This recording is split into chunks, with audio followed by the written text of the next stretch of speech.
What's going on there, everyone? Sorry for the late start. The president was in town, so, yeah, had to go check that out. Trump's tax returns required under new California election law from the Los Angeles Times. Now, there's a lot to get into with this. Sacramento. President Trump will be ineligible for California's primary ballot next year unless he discloses his tax returns under a state law that immediately took effect Tuesday in an unprecedented mandate that is almost certain to spark high-profile court fight and might encourage other states to adopt their own unconventional rules for presidential candidates. The law is signed by Governor Gavin Newsom. I have a personal, almost hatred of him. I don't hate him because it's just not right to hate him, but I dislike him so much. On his final day, final day to take action, and passed a strict party line vote in the legislature. Requires all presidential candidates to submit 5 years of income tax filings. They must do so by late November in order to secure a spot on California's presidential primary ballot in March. State election officials will post the financial documents online, although certain private information must first be redacted. As one of the largest economies in the world and home to 1 in 9 Americans eligible to vote, California has a special responsibility to require this information of presidential and gubernatorial candidates. Newsom said in a statement that accompanied his signature on the bill approved by the legislature earlier this month. These are extraordinary times, and states have a legal and moral, what does the left know about morality anymore? Nothing. Duty to do everything in their power to ensure leaders seeking the highest offices meet minimal standards, and to restore public confidence. The disclosure required by this bill will shed light on conflicts of interest, self-dealing, or influence from domestic and foreign business interests. Trump, who is not signaled out by the law, but is certainly its inspiration, is likely to fight back, which he should, because really this is unconstitutional. I believe it is the Third Amendment that says, it's about the illegal search and seizure and yeah, people are supposed to be secure with in their house, their papers, and and I do believe when it says papers that your tax returns would qualify under that. So this probably will be beat in court. The Constitution is clear on the qualifications for someone to serve as president, and states cannot add additional requirements on their own, said Tim Murtaugh, communication directors for the president's re-election campaign. The bill also violates the First Amendment right of association, since California can't tell political parties which candidates their members can or cannot vote for in a primary election. The governor's actions is certain to draw swift criticism from California Republicans, too. During legislative debates on the bill, GOP legislators reportedly accused Democrats of being motivated solely by their anger at Trump, which we all know that to be fact. The Democrats have literally got Trump derangement syndrome so bad that some of them have actually had to seek counseling for it. That shows you how weak-minded these people are. To continue to consistently be hostile from this legislative body to the President of the United States is just not something we should do, said Senate Minority Leader Shannon Grove, Republican for Bakersfield, said during a floor debate earlier this month. Quit poking the bear. I like that term. We're not poking the bear, said the author of the Senate Bill 27, State Senator Mike McGuire. We're doing what's right. No, you're actually going against the Constitution, which, as a politician that is in office, you're supposed to be sworn by the Constitution. But it doesn't seem like they really care on the left for the Constitution now, do they? They're always trying to chip away at our rights. Always. Although it would keep a candidate off the March primary ballot, the new law does not appear to keep a candidate who refuses to disclose the information from appearing on the statewide ballot in the November 2020 election. Another facet of the law is that it requires candidates for California governor to release their tax returns in advance of a statewide primary, beginning in 2024. Convenient. So old Gavin Newsom probably won't be affected by that. Convenient. Access by the public and news media to a candidate's personal tax returns has been a touchstone of presidential politics for more than 4 decades. Following a high-profile fight in 1973 over a tax deduction taken by President Nixon, the practice of releasing the information became largely routine. In the years that followed, just 2 nominees of the major political parties, President Ford in 1976 and Trump in 2016, have refused to release their taxes. They shouldn't have to. I'm not worried about these people's taxes or their finances or anything like that. I'm worried about their policy and how they, if they love America, if they're patriotic, if they actually want to try to get things done, and if they keep promises that they've made. Which, got to say, President Trump's nailed all that. At least he's trying on the things that he hasn't been able to get through. He's trying. We just have an obstructionist Democratic Party that refuses to work in a bipartisan manner on almost everything, unless it involves spending our taxpayer money, which we just recently seen. Candidates for California governor have been less consistent. While Newsom released 5 years' worth of returns in 2017, and his Republican rival John Cox provided summary documents, neither then government Jerry Brown nor his GOP challengers would divulge details on their finances during the 2010 and 2014 campaigns, which I don't think they should. I don't think Democrat politicians should have to reveal their information. I don't think Republicans should have to reveal their information. That is their private and personal information. We don't need to see that. I don't need to see that. It has no bearing on their policies to me. It really doesn't. No candidate or office holder has faced more widespread criticism for keeping a tight grip on their Internal Revenue Service forms than Trump. From his entry into the presidential race in 2015 until now, the president has fended off news of leaked documents and congressional demands for his tax information, insisting that because he was the subject of an audit, he was unable to meet those demands. Newsom has frequently criticized Trump for his refusal to make the information public. Folks think @Real Donald Trump is avoiding tax release because he pays a very low rate, and the governor tweeted in May of 2016. I think it's because his finances are a house of cards.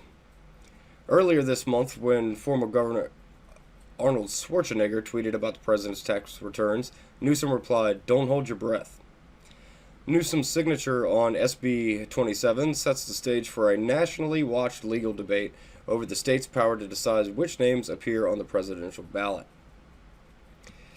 I'm sure it'll be challenged, but I have no confidence in predicting what the courts are going to do, said Richard L. Hasen at UC Irving, election law professor. Well, if we go just strictly by the Constitution, it's going to be thrown out. It's going to have to be reversed, this bill, because it's unconstitutional. There is no reason for presidential candidates to have to divulge that information. Yes, they've been doing it, but that's by choice. They've been able to make that decision on their own, independently. If they don't want to, they shouldn't have to. And like I said, I feel that way for Democrats as well as Republicans. That's just it's personal information. People don't need to see it. It's not relevant to being the president. It's just not. One likely courtroom argument was provided by California's last governor. Brown vetoed a similar bill in 2017, arguing it was unlikely to pass constitutional muster and would set a bad precedent. Yes, it would. Today, we require tax returns. But what would be next? Brown wrote in his veto message. 5 years of health records? A certified birth certificate? High school report card, well, certified birth certificate for president. Yeah, you're supposed to be an American citizen to be like straight up American to be president. I would imagine. High school report cards. No, actually, you don't have to be. I think you have to be here for over 7 years or something like that. And will these requirements vary depending on which political party is in power? Those are very, very good questions. Hassan said, in a key question for determining whether the new California law is constitutional is whether the courts look back to prior fights over ballot qualifications for congressional candidates or instead view the issue through the broad powers given to state legislature when it comes to casting votes for president. McGuire said he consulted a number of constitutional law attorneys in drafting the language of SB27. He said it should be viewed the same way as other state requirements, such as filing fees or voter signatures needed on nomination papers. It's not the same. That's not the same thing, though. Ay, ay, ay. States have the ability to impose ballot access requirements onto the primary ballot, he said during the floor debate on July 11th. California lawmakers have not been alone in their effort to force presidential candidates to hand over their tax forms. Legislatures in 18 states have considered the issue in recent years, according to a recent tally by the National Conference of State Legislators. Most, but not all, have been in states dominated by Democrats. Few observers, though, expect any of the efforts to lead the president to change his position. Last week, Trump sued to stop the House of Representatives from obtaining a copy of his New York state returns, made available under a bill signed by Governor Andrew Cuomo earlier this month. Guy who can't even take care of his own city. Should California's law remain on the books, it would force Trump to choose: reverse course on his steadfast refusal to provide tax information, or risk that California's 172 delegates to next year's Republican National Convention could go to a long-shot GOP challenger. The new California law does not, however, apply the same rule to a written-in candidate and possible backup plan for Trump should he be forced to choose. Like I said, it's unconstitutional. This bill is unconstitutional, so he shouldn't have to choose anything. It should be struck down in the courts. Nor will the law let Democrats off the hook. While the party has a bumper crop of hopefuls seeking to challenge Trump in November 2020, only a few of the top-tier candidates have released their own tax returns. The California statute would force that disclosure early in the campaign cycle. Given the state's decision to move its primary to March, that could mean any unusual tax deductions might play a role in how voters in the first states to select candidates, Iowa, New Hampshire, and South Carolina, weigh the merits of the Democratic hopefuls. Yeah, how about that? I'd love to see let's see, all these socialistic types. I would love to see Elizabeth Warren's. Yep. I would love to get my hands on Bernie Sanders, but you know what? I don't need to. I really don't. I just think it would be interesting to see them. Hansen said the debate will result from California enacting the law is likely to spread to other state houses around the country. If you think of this purely as a political matter and not a legal matter, what could a Republican legislature in a swing state do to hurt a Democratic presidential candidate's chance to get on the ballot, he said? That's really the Pandora's box. Like I said, it's unconstitutional. If we go here, where is it? It's Article 4, excuse me. I think I said Article 3 earlier. Sorry. The right of the people to be secure in their persons, houses, papers, and effects against unreasonable searches and seizures shall not be violated, and no warrants shall issue. Well, according to our Constitution, this type of bill cannot be really passed. Because there's no reason for people to see the tax returns. There's really honestly no reason. They always want to say, oh, well, presidential candidates have been doing it forever. No, they've been doing it for the past 40 years because of no real reason. just because they did. They're not forced to, and they shouldn't be forced to. That is not cool. You don't force people to do something like that. That is their private, personal information, and I got a real issue when any form of government tries to mess with people's private things, private life. Your taxes are your own private life. That is something that is strictly yours. Just gives me another reason not to like Gavin Newsom, who I see as a completely failed politician. Look at his state. He's so worried about trying to make Trump have to do this or keep him off the ballot via SB27, while there are just hordes of homeless shooting up drugs, defecating in the streets, generally making it look like a third world country via trash and encampments everywhere. Don't you have bigger issues to fry, Mr. Newsom? Like, shouldn't you clean up your own house before you start, like, doing anything else? Kind of would make sense.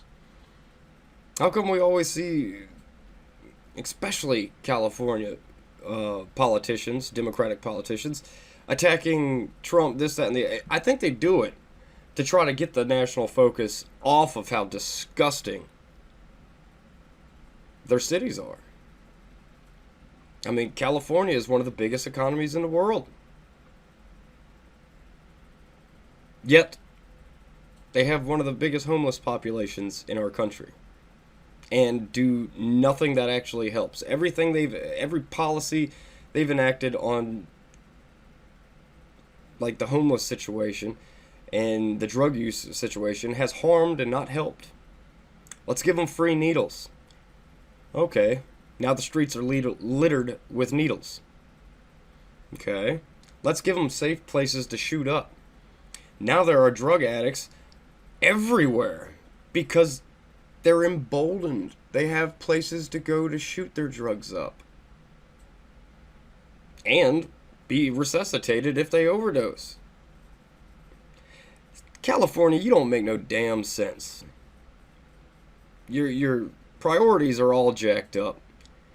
Clean up your mess. Leave the president alone and clean up your own mess. Once you're cleaned up, then start worrying about all this dumb nonsense that you want to enact.